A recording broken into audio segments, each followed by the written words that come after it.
Hermanos, hay una intención verdadera y un propósito a la hora de exponer estos salmos. Creo que uno de los libros de la Biblia donde más conocimiento de Dios hay es en el libro de los Salmos. En el libro de los Salmos se nos revela mucho acerca de Dios, de su carácter, de sus atributos, de sus perfecciones. Y hermanos, creo que la palabra del Señor dice que el pueblo se perdió porque le faltó conocimiento. Es el desconocimiento del Señor a que ha llevado a este mundo a estar como está. Así que se supone que entre nosotros más conozcamos al Señor, pues entonces más nos conoceremos también a nosotros mismos, más tendremos un entendimiento correcto del entorno, correcto de la vida, correcta del cristianismo, correcta de todo. Y gracias al Señor porque es precisamente la utilidad de la palabra del Señor, porque la palabra de Dios es útil para corregir, para redarguir, para instruir en justicia, para que nosotros estemos enteramente preparados para toda buena obra. Y creo que uno de esos libros que corrige, que ayuda a quitar cualquier percepción errada que podamos tener, es el libro de los Salmos. Así que vamos entonces, hermanos, a leer el Salmos capítulo 2, por favor, Salmos 2. ¿Por qué se amotinan las gentes y los pueblos piensan cosas vanas? Se levantarán los reyes de la tierra y príncipes consultarán unidos contra Jehová y contra su ungido, diciendo: rompamos sus ligaduras y echemos de nosotros sus cuerdas. El que mora en los cielos se reirá, el Señor se burlará de ellos. Luego hablará a ellos en su furor y los turbará con su ira. Pero yo he puesto mi rey sobre Sión, mi santo monte. Yo publicaré el decreto, Jehová me ha dicho: mi hijo eres tú, yo te engendré hoy. Pídeme y te daré por herencia a las naciones y como posesión tuya los confines de la tierra. Los quebrantarás con vara de hierro, como vasija de alfarero los desmenuzarás. Ahora pues, oh reyes, sed prudentes. Admitid amonestación, jueces de la tierra. Servid a Jehová con temor y alegraos con temblor. Honrad al Hijo, para que no se enoje y perezcáis en el camino, pues se inflama de pronto su ira. Bienaventurados todos los que en Él confían. Señor, gracias por este precioso salmo que tenemos hoy, la bendita, Señor, y digo así porque es una bendita oportunidad que tenemos de estudiarlo, de meditar en él. Y bueno, Señor, rogándote lo que ahora le decía a mis hermanos, que por medio de estos estudios tú por favor nos lleves a conocerte más. Que cualquier idea falsa que tengamos de ti sea quitada de nuestras vidas, que cualquier idea falsa del cristianismo sea quitada de nuestras vidas, que cualquier percepción incorrecta de nosotros sea quitada de nuestras vidas, por favor, Señor, y que nosotros te conozcamos. Amén. Te lo pido en el nombre de Jesús. Amén. Ya vimos un sermón de este Salmo 2, el cual titulamos La radiografía de la humanidad. Así tituló el Salmo, la exposición pasada, La radiografía de la humanidad. Y gracias sean dadas al Señor que nos lleva a toda la verdad, mis hermanos, porque mientras caminemos en la verdad hay esperanza. Mientras caminemos en la verdad hay esperanza, porque la verdad es lo que hace libre a los seres humanos. Hermano, que tú, cristiano, sepas la verdad acerca de tu familia incrédula te pone en una muy buena posición, porque podrás administrarles el medicamento que ellos necesitan, el glorioso evangelio de nuestro Señor Jesucristo, que es poder de Dios para salvación. Por eso no debemos estar engañados con respecto a la vida espiritual de los que nos rodean, porque esto puede llegar a ser tan perjudicial como aquel que, teniendo una enfermedad de muerte, no se da cuenta que la tiene hasta que sea demasiado tarde. Si hay un error al que usted y yo podemos caer, es estar engañados, hermanos, con respecto a la vida espiritual de aquellas personas que nos rodean, o peor aún, de nosotros mismos. Hermano, tu familia incrédula, tu padre, tu madre, tu esposo, tu hijo, tu hija o cualquiera que sea, si no están en la luz, están en tinieblas. No hay puntos medios. Y esto es bueno que usted y yo lo sepamos. No, existe en el rango de los grises, ¿cierto? El rango de los grises es eso que empieza como en el blanco hasta que llega totalmente al negro. Hermanos, en la vida cristiana y en la vida espiritual ese rango de grises no existe. O es blanco o es negro. O hay vida espiritual o se está en tinieblas, o se está en la luz o se está en tinieblas. Hermanos, y si están en tinieblas, usted y yo debemos saber una cosa, que no podemos esperar nada bueno de ellos. Lo que sabemos de ellos es que están confabulados, unidos contra Dios, contra su ungido y contra el pueblo de su ungido. Eso es lo que la palabra de Dios nos enseña, y es bueno que nosotros lo sepamos, porque de esa misma manera nosotros sabremos cómo enfrentar esa situación. Ahora, después de haber visto entonces la radiografía de la humanidad y nuestro primer punto, que titulamos la conspiración y la rebelión contra Dios, pasemos ahora entonces a ver los otros 3 puntos que nos faltan de este salmo. Primero, la reacción de Dios a la conspiración. Primero, la reacción de Dios a la conspiración. Segundo, el decreto de Dios para la conspiración. Y tercero, el consejo para los conspiradores. Hermanos, ciertamente este mensaje una vez más me bendijo mucho, y como el hermano Carlos Molina ahora oraba, hermanos, a mí me bendijo, y yo espero que sea de bendición para ustedes. Yo ya estuve frente a este texto, sé qué voy a decir, creo tenerlo acá, pero ustedes todavía no, así que espero sean muy bendecidos en este tiempo a través de esto. Primero, la reacción de Dios a la conspiración. ¿Cómo reacciona Dios a la conspiración de los hombres? Bueno, hermanos, el texto empieza: el que mora en los cielos se reirá. El Señor se burlará de ellos.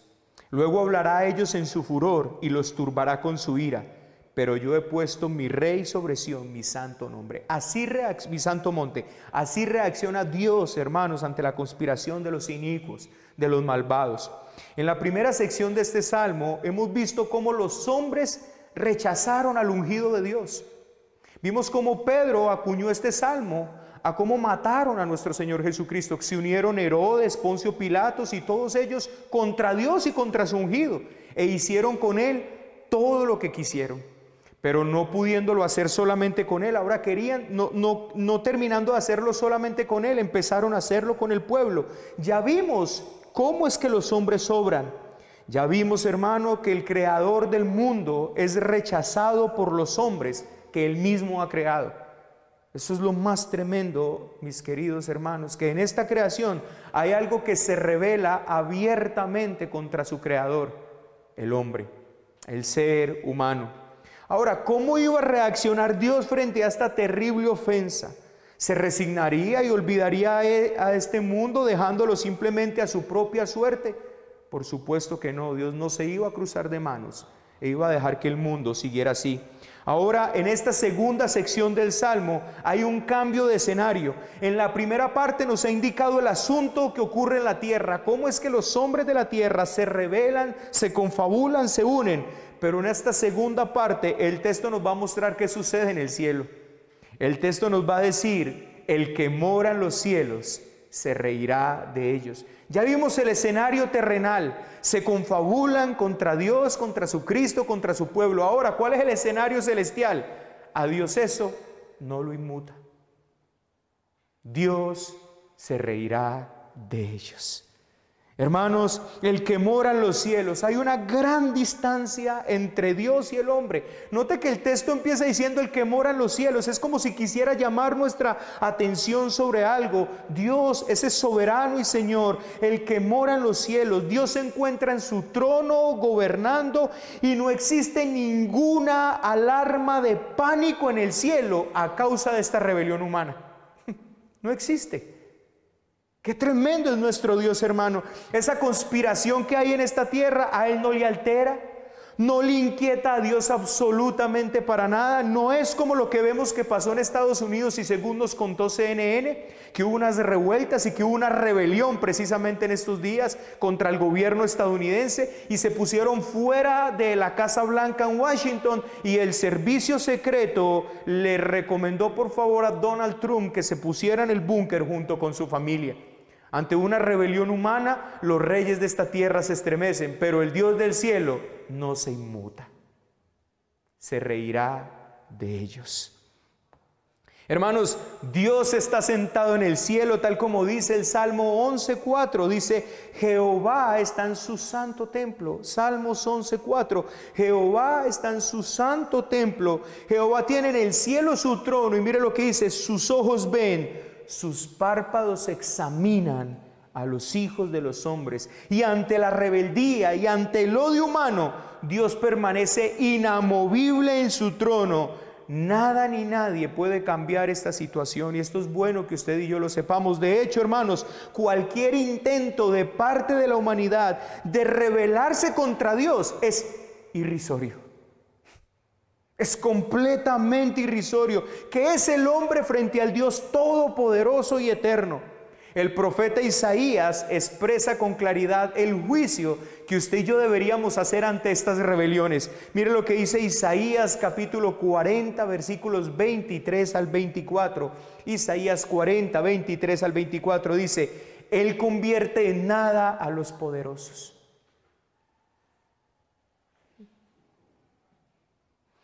¿Cuánto tenemos nosotros que todavía saber y entender y percibir acerca de Dios? Él convierte en nada a los poderosos, y a los que gobiernan la tierra hace como cosa vana. Y entendemos que vano en la Biblia es algo que no tiene valor, que es algo pasajero, que es algo sin sentido. Así que lo que está diciendo este texto es que el Señor toma a los que gobiernan la tierra y los vuelve como si no tuvieran ningún valor, como si nunca hubieran sido plantados, termina Isaías diciendo, como si nunca hubieran sido sembrados, como si nunca su tronco hubiera tenido raíz en la tierra. Tan pronto como sopla, ellos se secan. Qué impresionante es el poder de nuestro Dios, hermanos. Y el torbellino los lleva como hojarasca. Es lo mismo, recuerdan al gran Nabucodonosor, ¿cierto?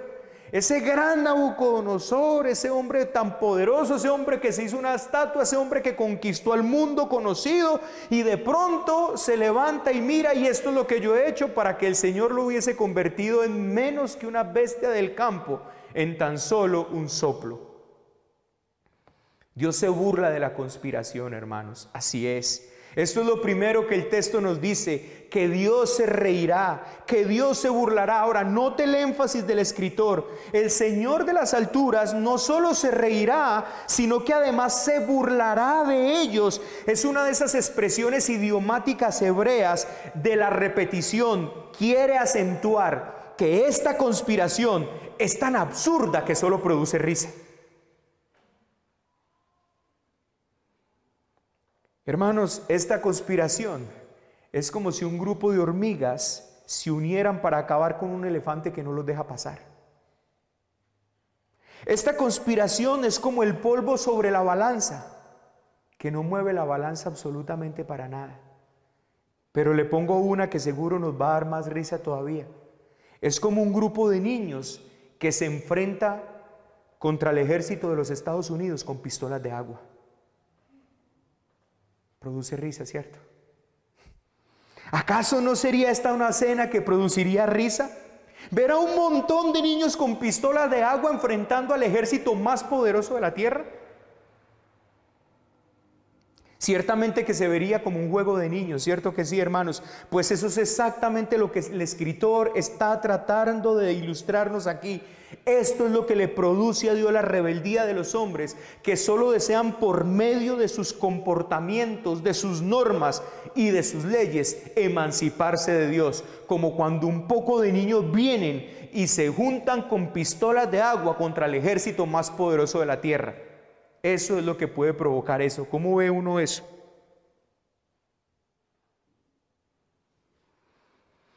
Hermanos, nunca hagamos ver a Dios como un Dios pobrecito, a lo que le está afectando demasiado la rebeldía de los hombres, porque no es así, hermanos. Nuestro Dios, ay, pobrecito Dios, mira cómo lo tratan, mira cómo lo ofenden. No, hermanos, no salgamos con ese tipo de disparates tales como, pobrecito todo lo que sufre Dios con el trato de los hombres. Hermanos, no hay nada que el hombre pueda hacer que haga a Dios menos de lo que Él es. No hay nada que el hombre pueda hacer que le quite una pizca de gloria a Dios, que lo inmute, que lo preocupe. Nada, absolutamente nada. Ese es nuestro Dios de la Biblia. A Él no le preocupa la rebelión de todos los hombres. A Él no le preocupa ni que todos los ejércitos del mundo apuntaran con bazucas a los cielos. Él tan solamente se reiría como usted y yo nos reiríamos de unos niños con pistolas de agua apuntándole al Pentágono, hermanos.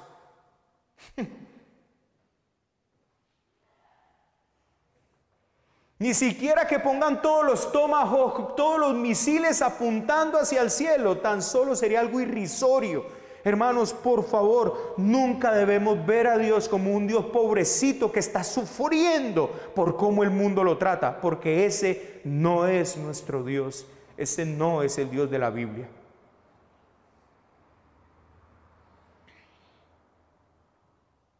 Esto es lo que este texto quiere subrayar con tanta vehemencia en nuestros corazones. El que mora en los cielos se ríe de ellos, se burla de ellos. Ahora, hermanos, no es una risa pecaminosa. No es una risa pecaminosa, porque nunca puede venir nada pecaminoso de Dios. El salmista lo que quiere hacernos ver es lo absurdo e insensato que se ve desde la mirada de Dios, lo absurdo y lo insensato que es enfrentarse con nuestro Dios. Eso es prácticamente irrisorio. Hermanos, cada que los hombres salen, mire, cuando salió este hombre de Nueva York a decir Dios no ha hecho nada, todo lo hicimos nosotros, y que de pronto, y que son palabras como tan infladas, eso no inmuta a Dios en lo más mínimo, eso no le preocupa, eso no lo saca a él de sus cabales, eso a él no lo inquieta. Él sigue desde su trono viendo eso tan solo como algo tan irrisorio. Está la grandeza de Dios que en Isaías 40:22 expresa: Él está sentado sobre el círculo de la tierra, cuyos moradores son como langostas. Él extiende los cielos como una cortina, los despliega como una tienda para morar. Imagínese, hermano, como cuando usted y yo vamos de pronto a esas carpas que son fáciles de armar, esas carpas que no pasarle 2 varillas y levantarle, quedó extendida la tienda. ¿Sabe qué está diciendo el Señor aquí? Que cuando Él quiere acampar, extiende los cielos como su extiende los cielos como su tienda, le cruza un par de palos y los extiende, y ahí mora el Señor. Qué tremendo es nuestro Dios, hermanos. Los vanos intentos de los enemigos de Dios son ridículos. Aún así, Dios en su paciencia sigue tolerando los insultos de los hombres. Pero llegará el momento cuando Dios se levantará para actuar. Cuán terrible será ese día. Por eso dice el Salmo 2 después: luego hablará a ellos en su furor y los turbará con su ira. No solamente el Señor nos inmuta, hermanos, como hablábamos en cierto momento, ante ese atributo de la paciencia de Dios, cuando dice que Dios está acumulando ira, no es que está esperando a que el hombre lo saque de sus cabales. El hombre no es capaz de hacer eso con Dios. No hay nadie quien pueda colmarle la paciencia a Dios, porque Dios no obra por sentimentalismos como usted y yo obramos. Dios no obra por emociones como muchas veces usted y yo oramos. Dios no es como nosotros, que a veces nos levantamos con el pie izquierdo y entonces hoy voy a acabar con todo. Dios hace todo por el determinado consejo de su voluntad. Ese es nuestro Dios. Por favor, no pongamos a Dios como si Dios fuera uno de nosotros, porque no lo es. Así que Dios tolera y Dios espera y Dios tiene paciencia, no queriendo que nadie perezca, sino que todos llegan al arrepentimiento. Pero llega aquel terrible momento en que Él hablará en su furor y en que los turbará con su ira. Eso es lo que el texto nos dice. En cierto momento le preguntaron a un teólogo: dinos dónde está Dios. Y el teólogo sabiamente respondió: está en los cielos, acumulando ira para el día de la ira. Hermanos, no es el deseo jamás que esto produzca miedo sobre los hijos de Dios, porque la palabra de Dios dice que no fuimos puestos para ira, sino para alcanzar misericordia. Así que esperar o hablar del día terrible de la ira de Dios no debería producir en nosotros miedos, pero esto sí es, hermanos, tremendamente fundamental para el Hijo de Dios, por una razón: para que usted entienda por pura gracia de Dios de lo que usted y yo fuimos librados. por pura gracia de Dios. Y también entonces que nos esforcemos en esa gracia de Dios por anunciar este mensaje de paz, porque ciertamente llegará el momento, hermanos, en que la ira de Dios será derramada sobre todo burlador y sobre todo rebelde. Ese momento llega. Y como yo les decía esta mañana a mi familia, y les decía, hermanos, todo puede pasar. Usted y yo pasaremos. Usted y yo nos envejeceremos. Usted y yo nos arrugaremos. Tu belleza pasará. Tu juventud pasará. Tu fuerza pasará. Pero esta bendita palabra que estamos leyendo hoy nunca pasará, hermanos queridos. Y así como lo dice, así sucederá. El Señor los turbará en su ira. El texto dice, los turbará. No dimensionamos el alcance de estas palabras, pero mire, hay cosas que al hombre le causan terror y pánico. Hay cosas que al hombre le causan terror, pero la Biblia tiene una manera muy particular de revelar el terror y la turbación que sentirán los hijos de desobediencia. No hay palabras en el español que puedan despertar un verdadero sentimiento, pero ciertamente ellos sentirán que es mejor ser aplastados por una gran roca que experimentar el terror de la ira de Dios. ¿Y por qué, hermanos?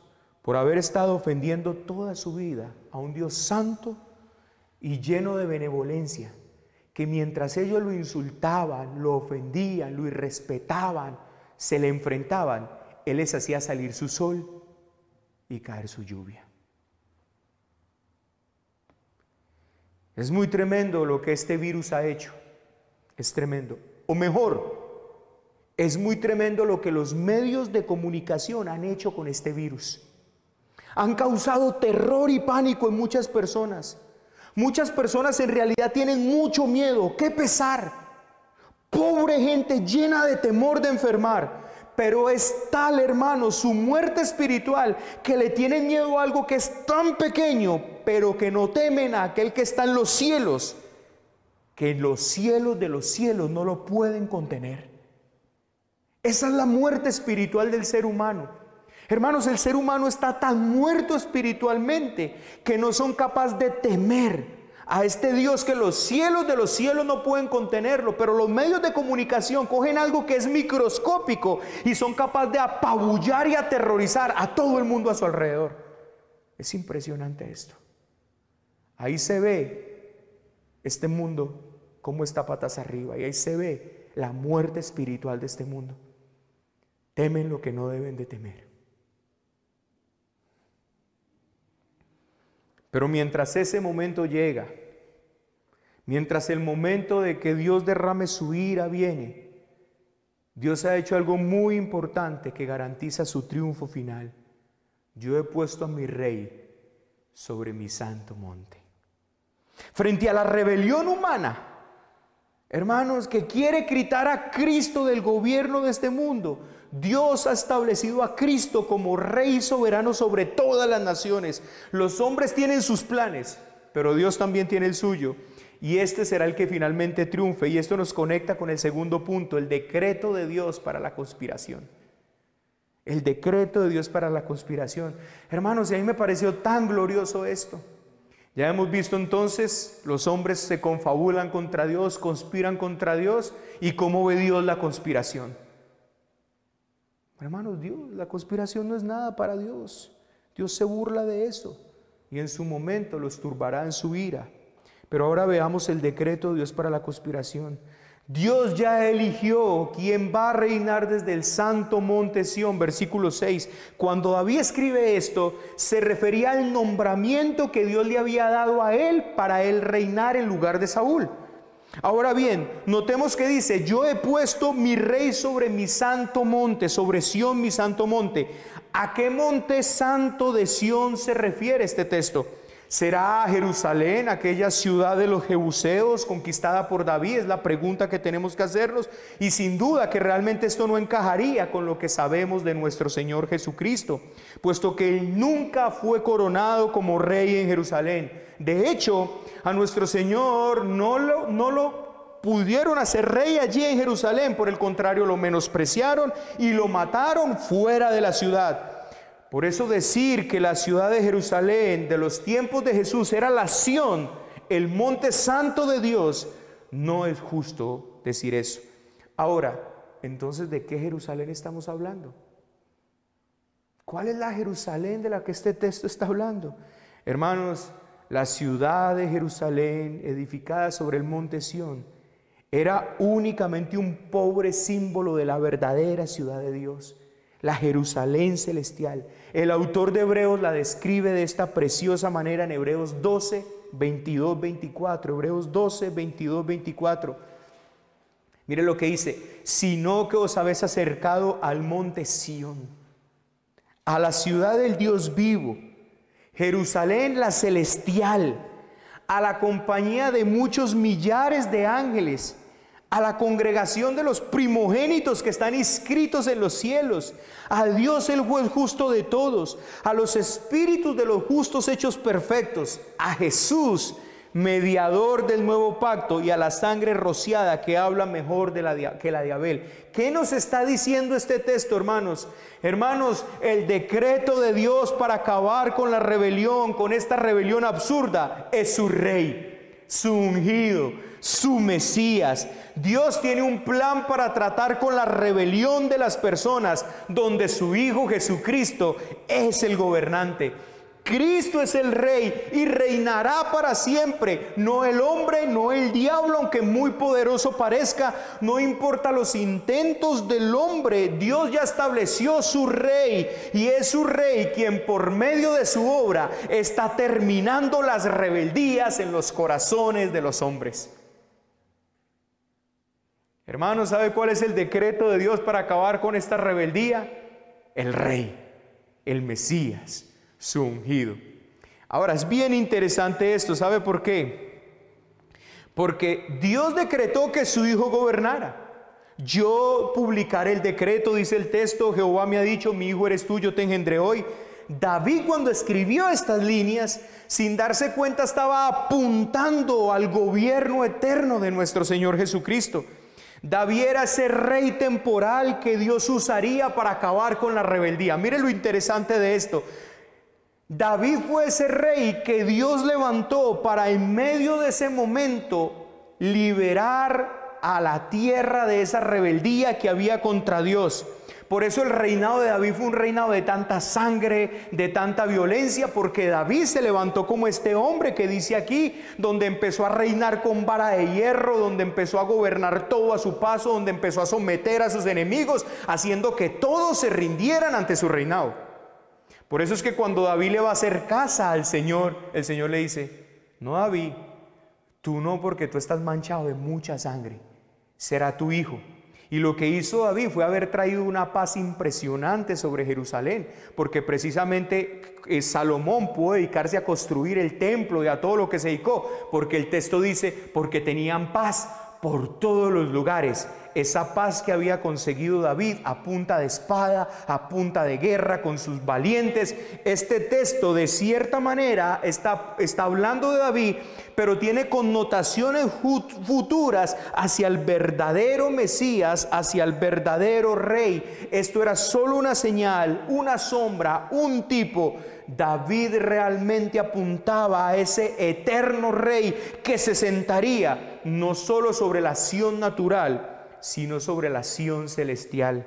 Hermanos, nuestro Cristo vino y por medio de su muerte expiatoria derrotó a esos rebeldes contra Dios, derrotó al diablo, derrotó todas sus huestes, derrotó el pecado, derrotó la muerte, y hoy, por medio de ese mensaje que usted y yo llevamos, sigue derrotando la rebeldía de los hombres en los corazones, haciendo que el reino de este rey se extienda por todo lugar. ¿Cómo es que Dios va a acabar con la rebeldía de los hombres? Mirad al Mesías, mirad al Rey, y Él en los corazones de las personas, por medio de este glorioso mensaje del Evangelio, está haciendo que la victoria de este Rey se extienda en los corazones. Hermanos, la Jerusalén celestial sobre la cual reina el ungido de Jehová se está extendiendo en esta tierra. Sí. ¿Y quiere que le muestre una señal de eso? Tú y yo. Ahora el pastor oraba: Señor, hoy muchos en el mundo se amotinan contra ti, pero aquí hay un pequeño pueblo, y el que se reúne en Miami, y el que se reúne allí, y el que se reúne allí, que ha sido conquistado por el Rey de Reyes y el Señor de los Señores, y hizo que se depusieran las armas, que se depusiera esa rebeldía contra este Dios todopoderoso. ¿Sabe qué está haciendo el Rey de Reyes y Señor de Señores en este momento? Trabajando en los corazones para que los hombres depongan esa rebeldía contra Dios. Cristo le pidió un pueblo a su Padre. El Padre se lo dio. Pídeme, hijo mío, y te daré como herencia a las naciones. Él pidió, el Padre le dio, y Él está conquistando ese pueblo con una gracia irresistible.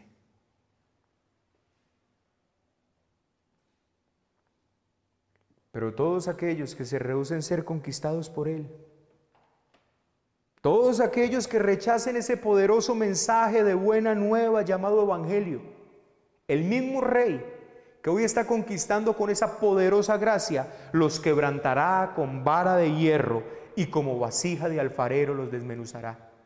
Porque será ese Rey el que vuelva, hermanos.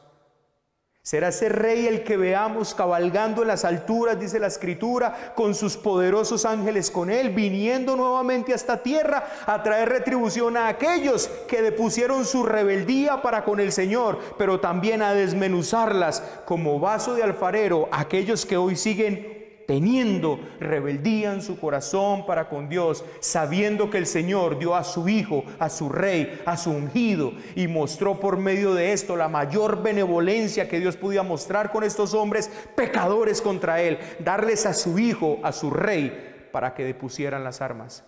Si no quieren, Él volverá y los desmenuzará con vara de hierro.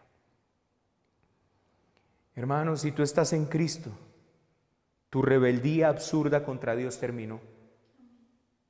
Si tú estás en Cristo, esa rebeldía que tú tenías contra Dios se ha acabado. Pero si tú aún sigues siendo rebelde, si aún tú tienes sentimientos de que los mandamientos de Dios son un problema para tu vida, si aún para ti son una pesada carga, quisiera que no estuvieran ahí porque crees que tú vivirías mejor, entonces no te engañes. Tú no eres de Cristo, porque el mal de la rebeldía es curado en Cristo. El mal de ver los mandamientos como algo gravoso y pesado se cura en Cristo. El mal de ver el día del Señor como una prohibición donde yo no puedo hacer lo que yo quiera, se cura en Cristo. El mal de la rebeldía contra Dios tiene cura en Cristo, solo en Cristo. Nadie puede dejar de ser rebelde contra Dios a menos que esté en su Rey, en su ungido, en su Mesías. Nadie, hermano. Y cuando alguien está en el Rey, cuando alguien está en Cristo, cuando alguien está en el Mesías, lo que hace el Mesías es llevarle a ver todo lo de Dios como algo glorioso, algo que Él desea. No lo ha logrado, pero lo desea, lo anhela, lo quiere con todo su corazón. Esa es la bendita obra. Hermano, ninguno de los que estamos hoy acá, ni ninguno de los que está escuchando, hemos alcanzado ya la plenitud de haber hecho todo esto a la perfección, pero estoy seguro que por la obra que Cristo ha hecho en ti, por lo que el Rey, el Mesías ha hecho en ti, tú amas ahora todo lo de Dios y lo deseas con todo tu corazón, aunque no lo hayas logrado. Eso sí te lo puedo decir. Si algo no tienes es rebeldía contra Dios. Si algo no tienes es rebeldía contra su palabra. Cuando viene tu palabra y tú sabes que aún no la vives, no sientes rebeldía ante tu palabra, sientes lástima y dolor de poder no haberlo hecho todavía, y por eso le pides más a tu Rey, a tu ungido, que siga haciendo una obra en tu vida, pero ciertamente que no sientes contra Dios rebeldía, porque el que está en Cristo, la rebeldía ha sido quitada, hermanos. Cristo es el remedio de Dios. Cristo es el decreto de Dios. Cristo es la medicina para este mundo enfermo, lleno de odio y de rebeldía para con Él. Por esto veamos nuestro tercer punto. el consejo de Dios para los conspiradores.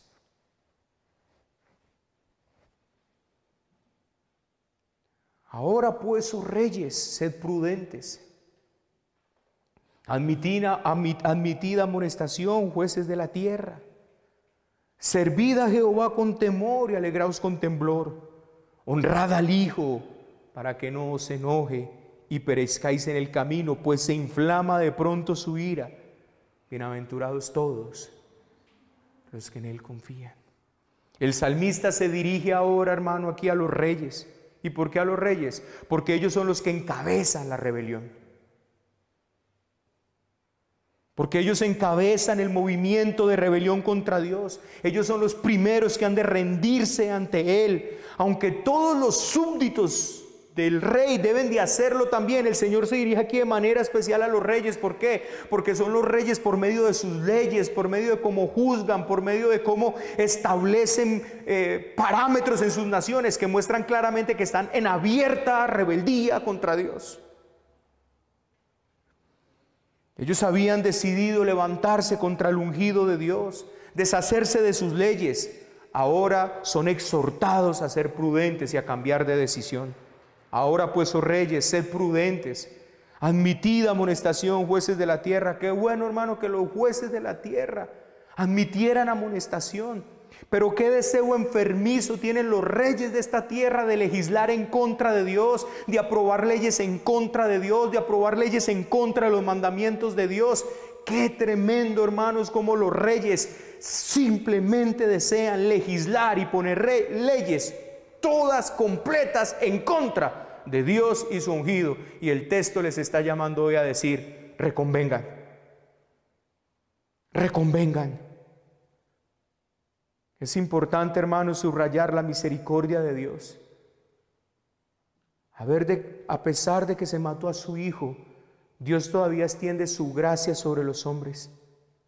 Y deben aprovechar esta oportunidad, porque como ya ha quedado demostrado anteriormente, toda rebeldía contra Dios es una tremenda insensatez que no prosperará. El corazón del ser humano es tan pecador, el corazón del ser humano es tan caído, que la paciencia de Dios la usan precisamente para seguir acumulando y acumulando, en vez de usarla para arrepentirse. El tiempo de Dios, que Dios no haya mandado fuego todavía, la gente lo usa para acumular y acumular maldad sobre maldad, cuando deberían aprovechar esa extensión de tiempo para arrepentirse.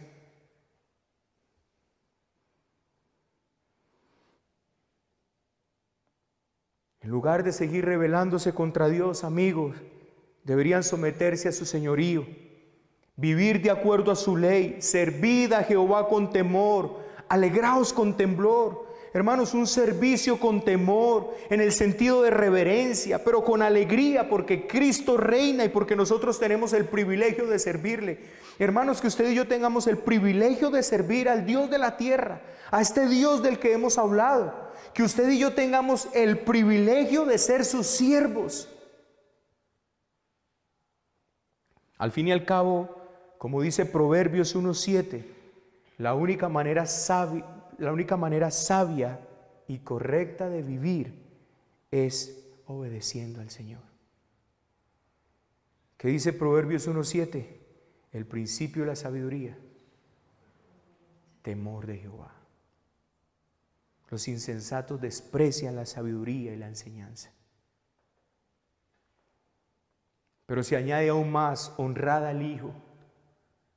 Este servicio a Dios implica adoración, implica lealtad, sometimiento, afecto. La expresión honrad al Hijo literalmente es besad sus pies. Esa es la expresión que está allí. La expresión idiomática correcta no es honrad al Hijo, sino besad sus pies. Es un símbolo de lealtad, aunque también puede ser interpretado como lo que hizo esta mujer por allí en Lucas capítulo 7, cuando se arrojó delante del Señor y besaba sus pies en una relación amorosa. Hermanos, esto es un aviso urgente. De ahí las expresiones que se utilizan para que no se enoje y perezcáis en el camino, pues se inflama de pronto su ira. La humanidad se halla realmente en una gran encrucijada. Y ante la más tremenda de las disyuntivas se halla esta humanidad: o depone su actitud y su insurrección contra Dios y se rinde a su Hijo, o sella su obstinación con una ruina irreparable.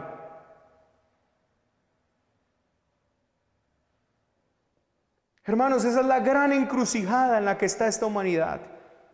Esa es la gran encrucijada en la que está su familia y mi familia, tu padre y mi padre, mi hermano, tu hermano y mi hermana, tu mamá, tu papá, tu esposo, tu esposa. Si no se han rendido al Hijo, aquí están, hermano: o deponen ya esa actitud de insurrección contra Dios y se rinden al Señor, o sellan su obstinación con una ruina irreparable.